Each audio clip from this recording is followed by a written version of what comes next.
And it wasn't even something that I was really comfortable admitting to myself. But when I look back at those moments, I see that's exactly what I was doing.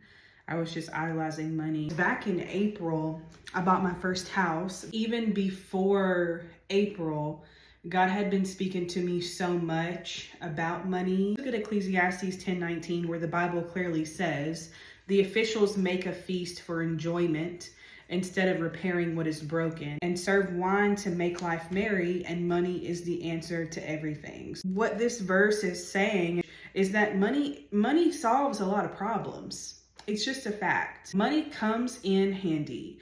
Ecclesiastes 5:10 says, he who loves money will not be satisfied with money, nor he who loves abundance with its gain. Money is not bad. But if money becomes your first love, you're chasing the bag, you're doing all these ridiculous things that people are talking about with money nowadays, as if money rules their life, because it does for them. If you love money, you will not be satisfied with your money. Yeah, Matthew 6:28 says you can't serve two rulers, you can't serve two masters. One human being cannot serve two. So you're either with God, you're either in love with God or you're in love with money. Proverbs 23:4. Do not weary yourself with the overcoming desire to gain wealth. Cease from your own understanding of it. We think that wealth is material wealth.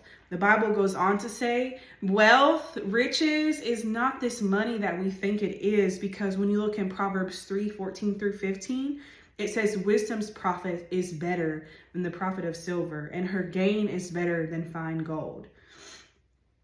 She is more precious than rubies, and nothing you can wish for compares with her in value. Once I started seeking and receiving the wisdom of the Lord, is what I'm saying, is when I began to be like, wow. God doesn't want you to be broke. God doesn't want you to be poor.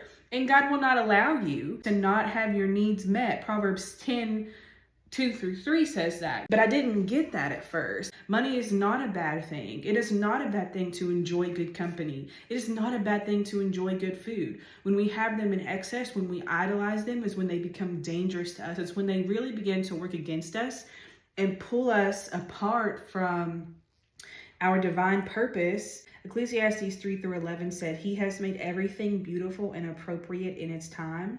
He has also planted eternity, a sense of divine purpose, in the human heart, which is a mysterious longing which nothing under the sun can satisfy except God.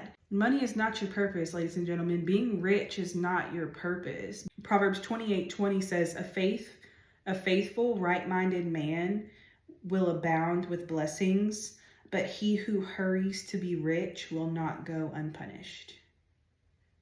And I'll tell you why. Part of the reason why you won't go unpunished is because you'll be miserable.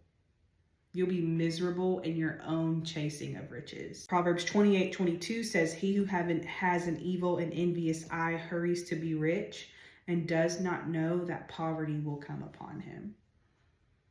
Proverbs 10:2 through 3 says, treasures of wickedness and ill-gotten gains do not profit. God doesn't like dirty money, by the way, just so you know. But righteousness and moral integrity in daily life rescues from death. The Lord will not allow the righteous to hunger. God will meet all of his needs. Proverbs 10:9, he who walks in integrity and with moral character walks securely, but he who takes a crooked way will be discovered and punished. You can escape that rat race. There is a way out. And it truly is to seek the Lord, to seek his wisdom, because his wisdom is actually satisfactory. And when I say his wisdom, I mean like what God says about things is so true that it strikes you to your soul of like, wow, that, finally somebody gets what I'm talking about. Finally, somebody understands how I feel. God really does. And he really writes about it.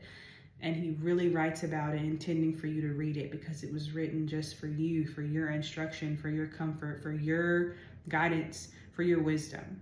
Matthew 6:28 says, God clothes the lilies of the field and he feeds the birds of the air. And neither one of those things work.